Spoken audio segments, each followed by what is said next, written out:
What's up, boys and girls, ladies and gentlemen, blah, blah, blah, blah, blah, blah, blah, blah, blah. It's Michael, and yes, I know it looks like my mom addressed me, but I came from work. Shocker. I don't do YouTube full time. Anyway, welcome back to a very long overdue episode of the Light Kick Reacts, where we take a look at a video and react to it. There's really nothing much more to it. And no, we are not taking a look at Belal Muhammad highlights, although good on him for taking a very tough fight against Leon Edwards, and he's no pushover either. 3.5 weeks, you know, it's a bit of a short notice, but Belal Muhammad's a gangster. I think Leon Edwards got that one, but whatever. Anyway, today we're looking at a Kamaru Usman video, and the reason why is because last week I made a passing comment that the welterweight division has a lot of actors. I like to think of this as the actor division, at least from a personality perspective, not from a fighting perspective. From a fighting perspective, they're all real. It's a stacked division, but you know, there's a lot of guys who don't act like how they usually are and are very guarded or are playing a character. Colby Covington's obviously the example that comes to mind for a lot of people, but Kamaru Usman does it too. And someone wanted to know what I meant by that, what I think his personality is really like. And the answer to that is he's a funny guy. He's a very funny guy. And when he lets his guard down, he's a guy who's intentionally and sometimes unintentionally a funny guy. And I want to get a video to show that. So took a look at the YouTube interwebs, typed in Kamaru Usman funniest moments, and wouldn't you know it, Mype Sports, like they usually do, has a video on somebody doing something for 3 minutes. This time it's Kamaru Usman talking trash for 3 minutes. Oh, real quick, I know they have a video of Kamaru Usman being cringe for 3 minutes, and yeah, that's a video too, but I want specifically a video where there might be a possibility where Kamaru Usman is intentionally being funny and intentionally trying to get a laugh, rather than it's just him being unintentionally funny for the entire video. So yeah, here's the Mype Sports video, and yeah, let's take a look at it. Mype Sports bitches. Oh, you are not subscribed. Do it now or you are a simp. Guys are wearing suits. The guys are wearing Tony Montana suits now. He's wearing robes to fights now. You know, I'm glad that he's getting some attention because, you know, obviously he's on the tail end of the sport. When you kind of start drinking your own Kool-Aid and thinking you're better than you are, you know, at some point someone's got to humble you. If Conor wants it, Conor can get it too. You know, I don't discriminate on the ass whooping. Anybody can get it. I ain't backing up. You hit me, I'm still coming. And I'm coming all night long. Keyword up, my man.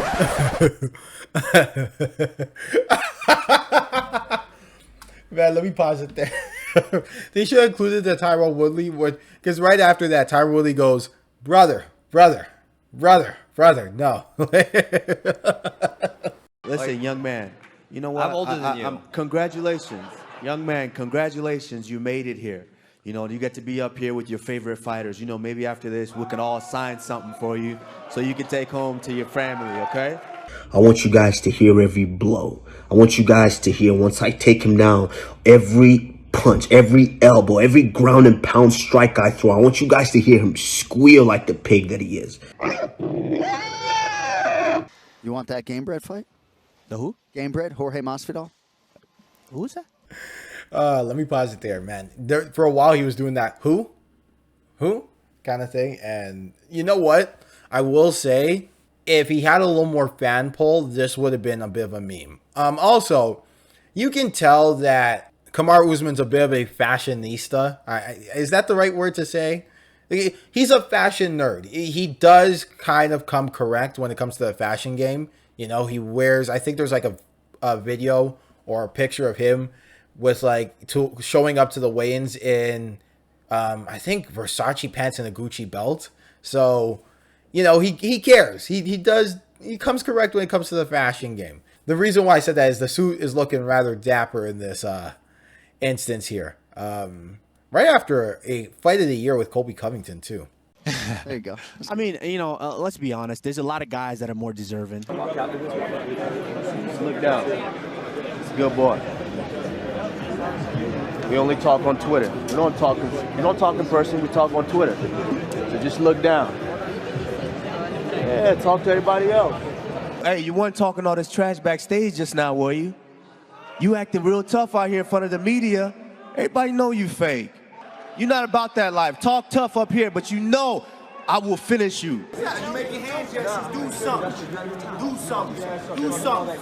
Talking. That's all I hear you talking. Do something. Do something. Do something. Do something. You come up talking. Do something. Do something. That's what I thought. You fought, who was it, Ben Askren, that arguably went 0-3 in the UFC, has a bad hip. I mean, this guy's 50 years old with a bad hip. You beat him, stole all that hype, but now everyone's considering you a killer. You got to walk before you can run, young man. So, you know, if that fight does happen, I'll be gladly be that guy to humble him. I talked to Dana yesterday. He said he feels like Jorge is probably the #1 contender right now. What about that? Who? Like I said, anybody can get it. And look at those two guys. Let's be honest. These two guys have over 20 losses combined. 20 losses. How do you call yourself a BMF when you got 20 losses combined? The baddest motherfucker alive is the guy that no one can touch. And, hey, you got 20 losses, man, sit your ass down. I'm gonna pause it there again. Okay, see, here's the thing about the BMF thing. Okay, did I think that was the right match to make at the time? Yes. Did I think that the winner that would possibly get a title shot welterweight? Yes. You know, not just on Jorge Masvidal's side beating Ben Askren, and Darren Till, but also on Nate Diaz's side. If you really do some digging, he beat Anthony Pettis, who beat Wonderboy, and Wonderboy was considered around the top 5 at the time. So, all that to say that it was a serious match, but I did think that putting the BMF title made it feel carny in the sense that the BMF title did feel like kind of a bit of a participation ribbon in my eyes. I don't know if anybody else agrees, but I just felt like the belt itself felt like a kind of a carny little, oh, here's a participation ribbon for guys who are entertaining fighters, you know, or entertaining fighters, depending on what you find entertaining. That's subjective. But yeah, like I do agree with that sentiment. What I don't agree with is belittling two guys who've lost a bit in the UFC. Like, it's a journey, it's a process, and MMA is such that there's so many variables to win that, you know, it's not a reflection if you lose, you know, 5, 6, 7, 8 times, you know, 13, whatever. It's not a reflection on how good of a fighter you actually are. You know, if you're losing, you know, quite a bit. I think at some point it is, but not for those two. Not for Nate Diaz and Jorge Masvidal. You got 30%. You put 100% of the fans to sleep, motherfucker. Hey, all I need is 30% for you. You can bring your mom, your cousin, Jesus. And even that might give you a 30% chance to beat me. All right, that was pretty good. All right. Man, that, you see, but anyway, my point is, you know, he can be funny, he can be entertaining when he is laying his guard down and he's being kind of the class clown. You know, and not this kind of tough guy, you know, hard man that I'm not saying he's portraying himself to be per se, but you know, there is another side to him that I think would actually benefit him to show a little more. Man, I wish they showed the video with him and the two ladies. Let me see if I can find that. Okay, so backstory. Basically, Kamaru Usman, I guess, is doing some interview with these two girls, and it's hilarious. I'll play the video. We're here in Boca Raton, Florida. I am bringing you to the home of the world-famous team, the Black Zillions, and more importantly, I'm going to introduce you to my friend, Kamaru. He is an NCAA wrestling champ. Wait, are you talking about Kamaru Usman? The professional mixed martial artist? And you're certainly not suggesting that he's going to be the one to help us work through our little problems. That's actually exactly what I'm talking about, and he's the best person for it. Julie, as if it wasn't enough with your wrist, then you gotta go and do something like this.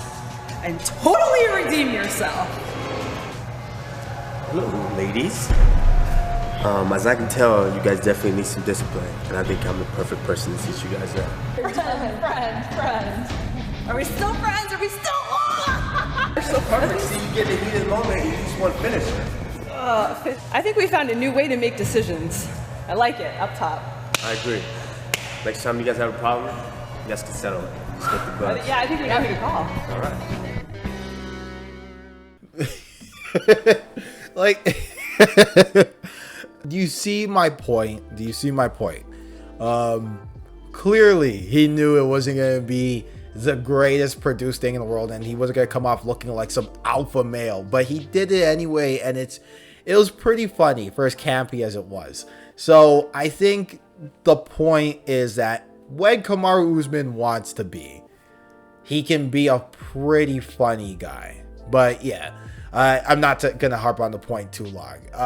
Like, share, subscribe, recommend us where you can, when you can. And yeah, I'm Michael. This was another episode of the Leg Kick Reacts. And until next time, I will see you soon.